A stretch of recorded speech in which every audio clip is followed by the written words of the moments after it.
नमस्कार दोस्तों, कैसे हैं आप सभी। स्वागत है आप सभी का स्टडी पॉइंट अंश चैनल पर। और आज की इस वीडियो में हम अध्ययन करेंगे बाल विकास के कुछ महत्वपूर्ण प्रश्नों के बारे में, जो कि आपकी आगामी होने वाली परीक्षाओं की दृष्टि से बहुत ही महत्वपूर्ण है। ये पूरा सेट प्रैक्टिस सेट तैयार किए जा रहे हैं यहाँ पर। और इस वीडियो में हमारे चैनल पर पहले भी और भी वीडियोज़ जो है यहाँ पर डाली गई हैं। देखिए, आप देख सकते हैं, विजिट कर सकते हैं हमारे चैनल जिसका नाम है स्टडी पॉइंट अंश। तो यहाँ विजिट कीजिए, सब्सक्राइब कीजिए, ताकि आपको आगे भी और सभी वीडियो के नोटिफिकेशन मिलते रहें। तो शुरुआत करते हैं हमारे आज की इस वीडियो की, जो कि है बाल विकास के एवं शिक्षा शास्त्र के 30 महत्वपूर्ण प्रश्नों के ऊपर। पहला जो हमारा क्वेश्चन है वो है, संवेग व्यक्ति की उत्तेजित दशा है, यह कथन निम्नांकित में से किसका है।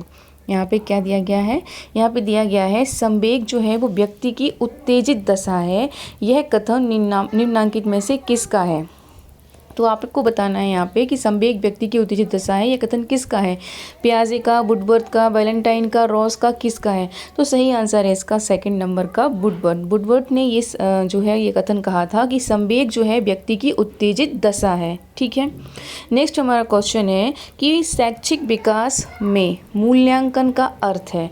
शैक्षिक विकास में मूल्यांकन का अर्थ है, क्या अर्थ है। छात्रों की प्रगति का आकलन, दूसरा है कक्षा अभिलेखों का मूल्यांकन, तीसरा है कार्य निष्पादन का मूल्यांकन, चौथा है ज्ञान क्षमता का मूल्यांकन। तो इसका जो सही आंसर है वो है फोर्थ नंबर का ज्ञान क्षमता का मूल्यांकन। जो शैक्षिक विकास है उसका क्या अर्थ है, ज्ञान क्षमता का मूल्यांकन। ठीक है।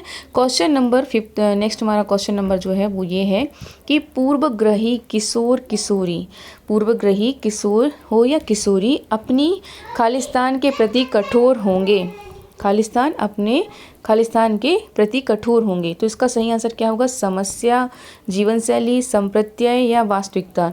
तो सही आंसर है समस्या। अगर पूर्वग्रही किशोर या किशोरी अपनी समस्या के प्रति कठोर होंगे, ठीक है, तो क्या होगा, वो अपनी समस्या को खुद सॉल्व करना सीखेंगे और खुद से ही वो अपने आप उनका इम्प्रूवमेंट होगा, उनके व्यवहार में इम्प्रूवमेंट होगा, उनका विकास होगा।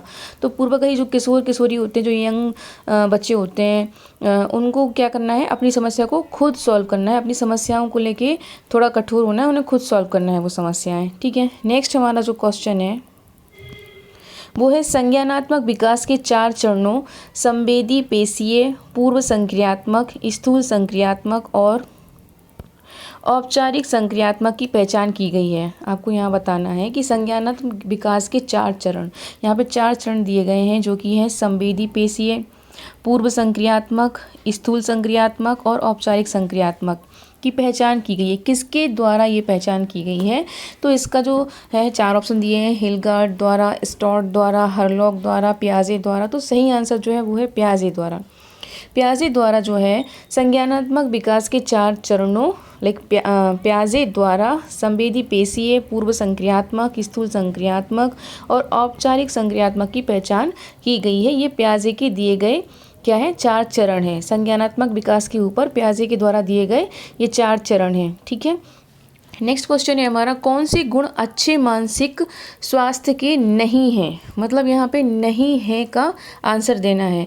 तो नियमित जीवन संवेगात्मक परिपक्वता, दूसरा है आत्मविश्वास, सहनशीलता, तीसरा है बहुत विनीत, स्वयं में सीमित, चौथा है वास्तविकता की स्वीकृति, स्वमूल्यांकन की योग्यता। तो अच्छे मतलब गुण, कौन से गुण अच्छे मानसिक स्वास्थ्य के नहीं हैं। तो इसका आंसर जो है वो तीसरा है, क्या है, बहुत विनीत होना और स्वयं में सीमित होना। ये अच्छे मानसिक स्वास्थ्य के गुण नहीं हैं।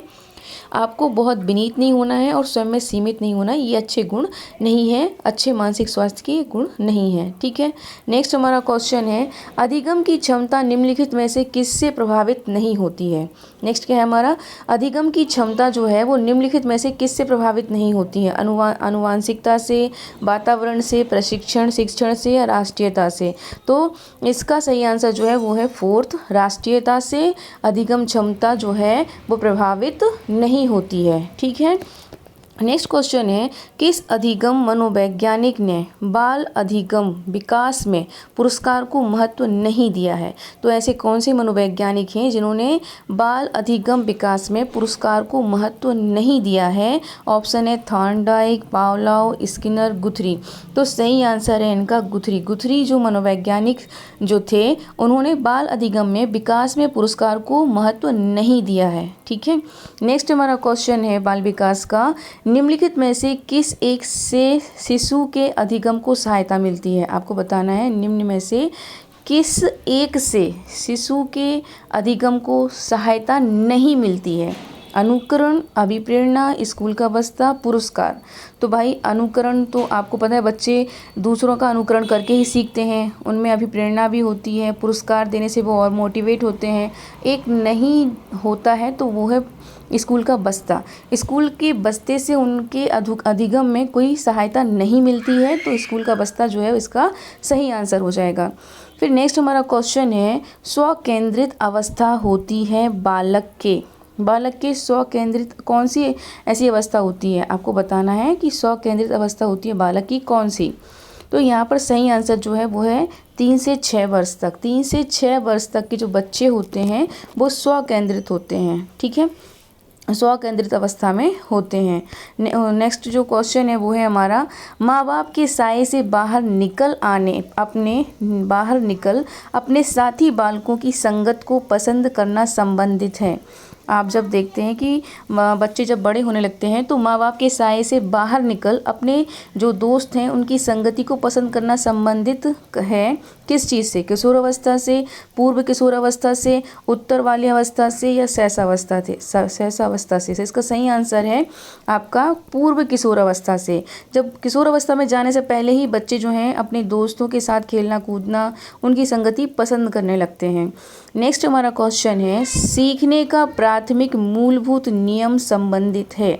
सीखने का प्राथमिक मूलभूत नियम संबंधित है किससे? अभ्यास कार्य से, परिणाम की अपेक्षा से, प्रशंसा से, तत्परता से। तो इसका सही आंसर है तत्परता से। सीखने का जो प्राथमिक मूलभूत नियम होता है वो तत्परता से संबंधित है। किससे संबंधित है? तत्परता से संबंधित है। नेक्स्ट क्वेश्चन है, मानसिक परिपक्वता की ऊंचाइयों को छूने के लिए, मानसिक परिपक्वता की दिया हुआ है यहाँ पे, मानसिक परिपक्वता की ऊंचाइयों को छूने के लिए प्रयत्नरत रहना संबंधित है। प्रयत्नरत रहना संबंधित है किससे? किशोरावस्था से, प्रौढ़ावस्था से, पूर्व बाल्यावस्था से या उत्तर बाल्यावस्था से। तो इसका सही आंसर है किशोरावस्था से। मानसिक परिपक्वता की ऊंचाइयों को छूने के लिए प्रयत्नरत रहते हैं किशोरावस्था के बच्चे। ठीक है। नेक्स्ट क्वेश्चन है, सीखने की प्रक्रिया को प्रभावित करने वाले कारक हैं। जो सीखने की प्रक्रिया है उसको कौन कौन से कारक प्रभावित करते हैं? अनुकरण, प्रशंसा एवं निंदा, प्रतियोगिता या ये सभी। तो इसका आंसर है फोर्थ, ये सभी। अनुकरण भी, प्रशंसा एवं निंदा भी, प्रतियोगिता भी, ये तीनों ऑप्शन जो हैं ये सीखने की प्रक्रिया को प्रभावित करते हैं। नेक्स्ट हमारा क्वेश्चन है, बालकों के सीखने में प्रेरणा को किस रूप में उपयोगी माना जाता है?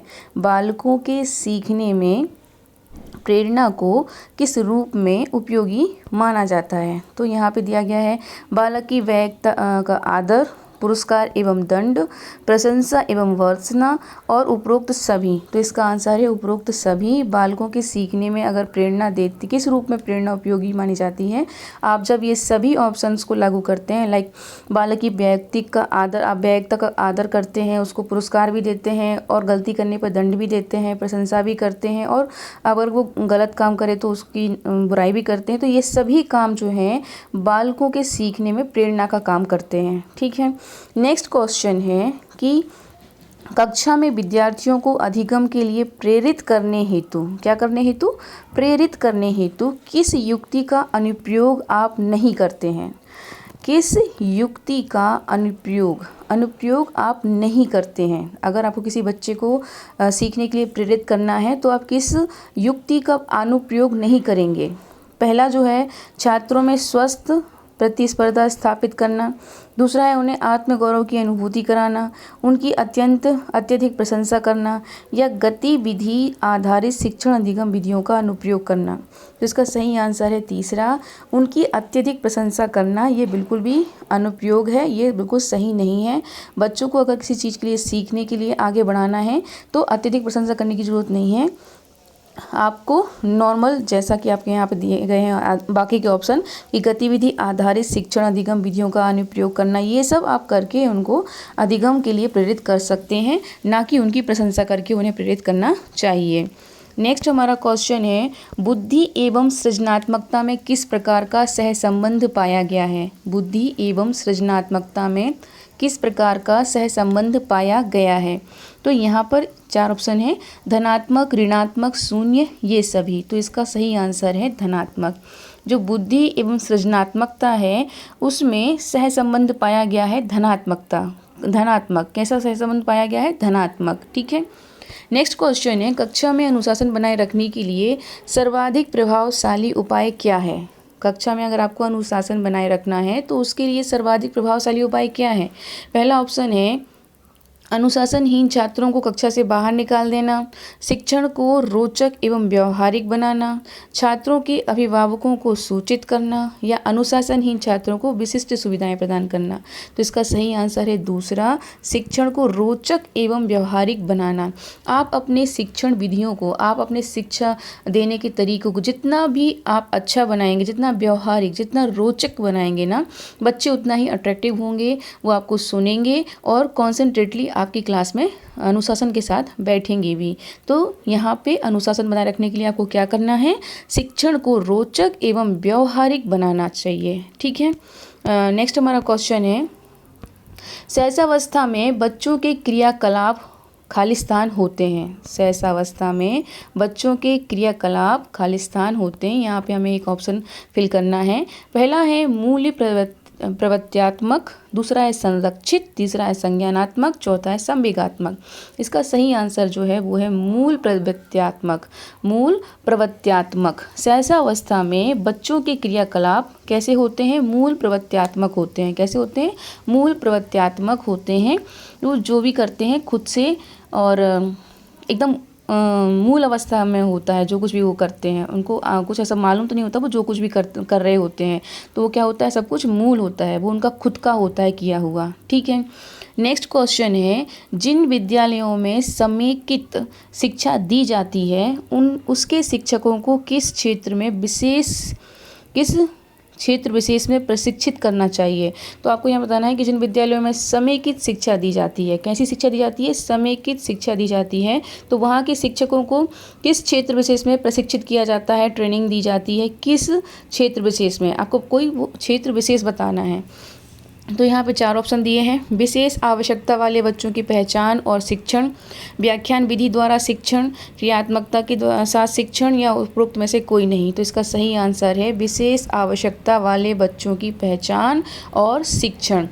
जो समेकित शिक्षा, जिन विद्यालयों में समेकित शिक्षा दी जाती है वहाँ के शिक्षकों को जो है ट्रेनिंग दी जाती है। किस चीज़ की ट्रेनिंग दी जाती है? कि आप जो है विशेष आवश्यकता वाले बच्चों की पहचान कैसे कर सकते हैं और किस तरह से उन्हें पढ़ा सकते हैं। नेक्स्ट हमारा क्वेश्चन है, निम्नलिखित में से किस समूह के बच्चों को समायोजन की समस्या होती है? निम्नलिखित में से किस प्रकार के बच्चों को समायोजन की समस्या होती है? यहाँ पे 4 ऑप्शन है। पहला है औसत बुद्धि के बच्चे, दूसरा है ग्रामीण बच्चे, तीसरा है अध्ययनशील बच्चे, और चौथा है कुशाग्र बुद्धि के बच्चे। तो इसका सही आंसर है आपका कुशाग्र बुद्धि के बच्चे। तो जो कुशाग्र बुद्धि के बच्चे होते हैं उनको समूह के बच्चों को समायोजन की समस्या होती है। उनको क्या? समूह के बच्चों को समायोजन की समस्या होती है। मतलब ये जो कुशाग्र बुद्धि वाले बच्चे होते हैं वो जल्दी से घुलते मिलते नहीं हैं, वो ग्रुप में नहीं रहते हैं ज़्यादातर, वो अपने ही पढ़ाई में बिजी रहते हैं। तो ऐसे बच्चों को ना ग्रुप में समायोजन करने में थोड़ी समस्या होती है। तो कुशाग्र बुद्धि वाले के जो बच्चे होते हैं वो ग्रुप से थोड़े समायोजन नहीं कर पाते हैं, उनको समायोजन करने की समस्या होती है।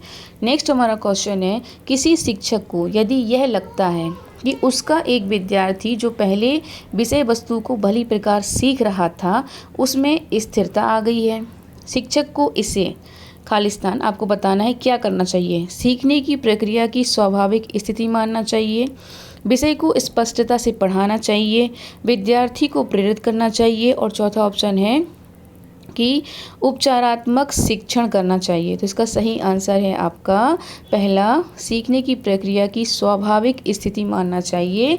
आपको मानना चाहिए कि बच्चा जो है वो अपनी स्वाभाविक प्रक्रिया से सीख रहा है, ठीक है, ये उसकी खुद की स्थिति है सीखने की। नेक्स्ट हमारा क्वेश्चन है, बुद्धि एवं सृजनात्मकता में किस प्रकार का सहसंबंध पाया गया है। बुद्धि एवं सृजनात्मकता में किस प्रकार का सहसंबंध पाया गया है।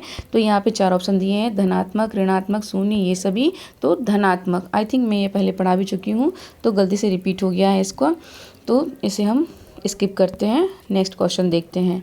प्याजे मुख्यतः खालिस्तान के क्षेत्र में योगदान के लिए जाने जाते हैं। तो प्याजे जो हैं वो किस क्षेत्र के योगदान के लिए जाने जाते हैं। भाषा विकास, ज्ञानात्मक विकास, नैतिक विकास या सामाजिक विकास।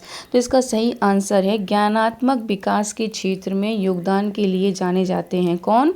प्याजे, ठीक है। नेक्स्ट क्वेश्चन है, जब कभी 2 या अधिक व्यक्ति एक साथ मिलते हैं और एक दूसरे को प्रभावित करते हैं तो वे एक सामाजिक समूह का निर्माण करते हैं। यह कथन किसका है? यह कथन किसका है? आंशिक रूप से, यह कथन जो है वो आंशिक रूप से सत्य है या कदाचित सत्य है या असत्य है। तो ये जो है सत्य है। क्या है? ये सत्य है। जब कभी 2 या 2 से अधिक व्यक्ति एक साथ मिलते हैं तो वो एक दूसरे को प्रभावित करते हैं। ओबियसली आप जब किसी से मिलते हैं, उनसे बात करते हैं तो प्रभावित होते हैं, चाहे वो आपसे प्रभावित हो चाहे आप उनसे प्रभावित हो, प्रभावित तो होते हैं। तो ये बात जो है वो क्या है? सत्य है। नेक्स्ट एंड लास्ट क्वेश्चन हमारे हैं, शिक्षण प्रक्रिया में निम्नलिखित में किसका भली प्रकार ध्यान रखना चाहिए। विद्यार्थियों की सक्रिय सहभागिता का, अनुशासन, नियमित उपस्थिति, गृह कार्य की जांच में लगन, विषय वस्तु का कठिनाई स्तर। तो इसका सही आंसर जो है वो है विद्यार्थियों की सक्रिय सहभागिता। आपको पढ़ाते समय शिक्षण प्रक्रिया के दौरान ये बात जरूर ध्यान में रखनी चाहिए कि विद्यार्थियों की सक्रिय सहभागिता वहाँ पर है और नहीं है। नेक्स्ट एंड लास्ट क्वेश्चन है, ये निम्नलिखित व्यक्तियों में कौन अपने बच्चे या बच्चों को आंतरिक प्रेरणा दे रहा है। पहला है फादर रॉबर्ट, अपनी कक्षा के उन बच्चों को चॉकलेट देते हैं जो अच्छा व्यवहार करते हैं। अगली कक्षा में कक्षोन्नति पाने पर नंद कुमार अपने पुत्र को कहानी की पुस्तकें देते हैं। तीसरा है अपने पुत्र के जन्मदिन पर गिरिजेश कुमार दावत देते हैं। और चौथा है विज्ञान विषयों में सर्वोच्च अंक पाने पर राकेश कुमार अपने पुत्र की प्रशंसा करते हैं।